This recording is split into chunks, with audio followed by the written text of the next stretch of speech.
नमस्कार, मैं रवि आप लोगों के साथ और आप देख रहे हैं मध्य प्रदेश छत्तीसगढ़ तरंग 24 न्यूज। बड़ी खबर लेकर हाजिर हूं, लेकिन उससे पहले आपको और आपके पूरे परिवार को पूरे भारतवर्ष को 26 जनवरी गणतंत्र दिवस की हार्दिक शुभकामनाएं।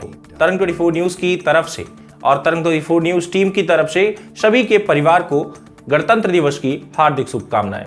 ले चलूंगा भारत की तरफ।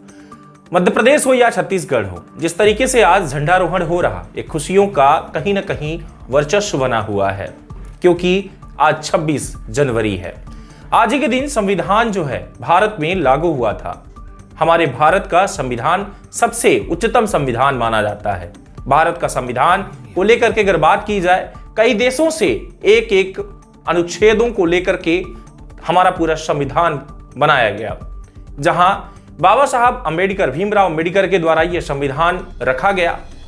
और सबसे बड़ी बात देखने को यह मिल पा रही है कि जहां आज बाबा साहब अंबेडकर का अपमान भी देखने को मिला।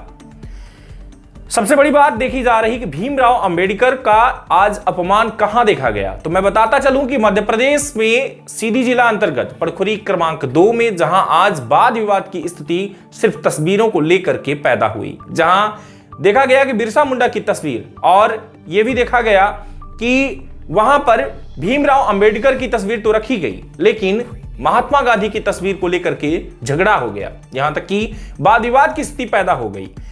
देखा यह गया कि जहां 9वीं क्लास का लड़का जो कि छात्र है, जिसने देखा कि यहां पर सिर्फ 2 तस्वीरें मौजूद थी, एक बिरसा मुंडा और दूसरी भीमराव अंबेडकर की, तो उसने सवाल कर दिया कि आखिर में यहां पर जिसने देश को आजाद करवाया महात्मा गांधी राष्ट्रपिता की तस्वीर यहां पर मौजूद क्यों नहीं है। यहां तक कि वाद विवाद की स्थिति पैदा हो गई और वाकई में खींचातानी में फोटो फट गई और कुर्सी भी तोड़फोड़ की गई, जिसको लेकर के तस्वीर में देख पा रहे होंगे आप लोग कि झंडारोहण के बाद ये नीचे जमीन पर पड़ी तस्वीर भीमराव अंबेडकर की जिस तरीके से पड़ी हुई है, अंदाजा लगाया जा सकता है कि कितना बड़ा वहां पर वाद विवाद की स्थिति पैदा हुई। ग्राम पंचायत पड़खुरी नंबर 2 में जब ये स्थिति वाद विवाद की देखी गई, जहां बताता चलूं आप लोगों को कि झंडारोहण के बाद तोड़फोड़ की स्थिति, बाबा साहब और बिरसा मुंडा की तस्वीर को अपमानित किया गया, जो बहुत ही दुर्भाग्यपूर्ण देखने को मिल पा रहा। यहां तक कि वहां पर जो लोग मौजूद रहे उनके द्वारा कहा गया कि ऐसे मनोवादी विचारधारा रखने वाले लोगों को कड़ी से कड़ी सजा होनी चाहिए, जिसके तहत पुलिस को भी बुलाया गया और पुलिस भी मौके पर मौजूद रही और पुलिस ने इस पूरे मामले पर 295 एवं धारा 298 के तहत कार्यवाही कर रही। आप लोगों को बताता चलूं कि इसमें ग्राम पंचायत में जो ये वाद विवाद की स्थिति बनी, वो निक्कू द्विवेदी पिता जितेंद्र द्विवेदी निवासी ग्राम पोस्ट पड़खुरी नंबर 2 अमरेश द्विवेदी के साथ मोटरसाइकिल से आया और पूरे तोड़ फोड़ करके वहां से फरार हो गया, जिसके बाद वाद विवाद की पूरी स्थिति पैदा हो गई और वहां पर लोगों में गहमागहमी हो गई। मौके पर पुलिस भी पहुंची। जहां आप लोगों को दूसरी तरफ लेकर चलूंगा, बताता चलूं कि मध्य प्रदेश का एक आदर्श ग्राम पंचायत सीधी जिला के अंतर्गत पनवार चौहान टोला भी आता है, जहां पर ग्राम पंचायत भवन में आरोप है कि वहां पर झंडारोहण नहीं किया गया। आखिर में क्यों, जानने का प्रयास करेंगे। देखिए ये बयान। क्या है कि यहाँ तानाशाही है, जो एक पंचायत कार्यालय है, ना तो यहाँ ध्वजारोहण किया गया, ना किसी को बताया गया। हाँ, ये पता चल रही है कि ये जहाँ सामुदायिक भवन था वहाँ पूर्व सरपंच के द्वारा ध्वजारोहण किया गया है, ना तो गांव में किसी को सूचना दी गई। हम खुद उप सरपंच हैं यहाँ के, तो ना हमें कोई सूचना मिली, ना किसी पंच को मिली, ना कोई आया है ना। तो यहाँ तानाशाही चल रही है, सरपंच का भी कोई पता ही नहीं है कहाँ क्या कर रहे हैं, बस यही चल रहा है। ये पिछली बार भी यहाँ फहराया गया था या नहीं? पिछली बार भी 15 अगस्त में शायद नहीं फहराया गया था, और इसके पहले तो मैं यहाँ जनप्रतिनिधि नहीं था, 15 अगस्त में नहीं फहराए थे। इसके पहले होता था, यहाँ दोनों जगह होता था, वहाँ भी होता था, यहाँ भी होता था, क्योंकि शासकीय भवन दोनों हैं। कितने लोग यहाँ पर इंतजार करते हैं? यहाँ लगभग 200 के आसपास थे सब, बहुत सारे तो अभी चले गए हैं, ज़्यादा लेट हो गया है। इस ग्राम पंचायत में वोटर कितने होंगे लगभग? वोटर 2100 लगभग हैं, मतदाता हैं 2100। तो क्या है, ग्राम पंचायत ज़्यादा बड़ी है, तो इन लोगों का ये सबका मानना ये है हमारा कि ये शासकीय भवन है, जहाँ भी जैसी भी स्थिति है मरम्मत योग है, इसकी मरम्मत कराएं और कार्यालय यहाँ लगे।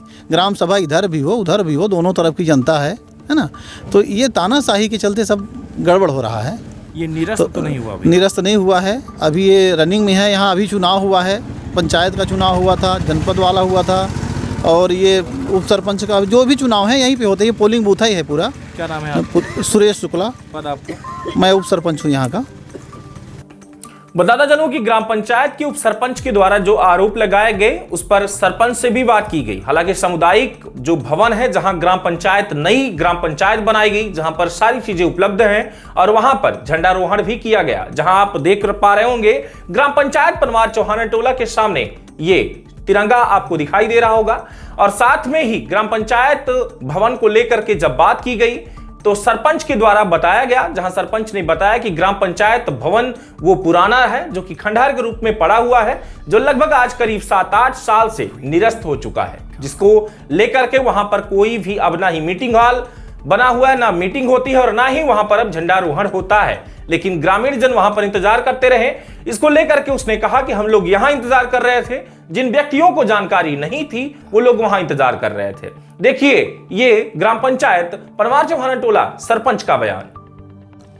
तो बता दे रहे हैं कि वह बिल्डिंग क्या है कि निरस्त हो चुकी है। 8 साल से सरपंच साहब जो थे हमारे आगे से, वो यहीं पर झंडारोहण फहरा रहे हैं। वह बिल्डिंग ख़त्म हो चुकी है, उसका छत का है कि सगला हलचल हो चुका है। कोई आदेश है इस चीज का? अब आदेश हमको तो अभी जानकारी नहीं है कि आदेश है कि नहीं है, लेकिन बिल्डिंग वो अभी उप सरपंच जी हम देखने गए थे तो बिल्डिंग बिल्कुल हलचल है। बिल्डिंग तो रद्द है, लेकिन हाँ। आदेश है उसका, जो मतलब आदेश सुना आप सुने हैं? नहीं, हम लिखित में आदेश है क्या? सुने तो नहीं है हम आदेश। बाकी 8 साल से झंडा यहीं फहरा रहा है। बहुत बहुत धन्यवाद। अभी तक आप देख रहे थे तरंग 24 न्यूज। मैं रवि कुमार पांडे हाजिर होता हूं एक बड़ी खबर के साथ फिर से। तब तक के लिए अलविदा, नमस्कार, जय हिंद। मैं डॉक्टर एस के सिंह, उप संचालक पशु चिकित्सा सेवाएं, जिला सीधी। गणतंत्र दिवस की सभी देशवासियों को मेरी ओर से हार्दिक शुभकामनाएं एवं बधाई।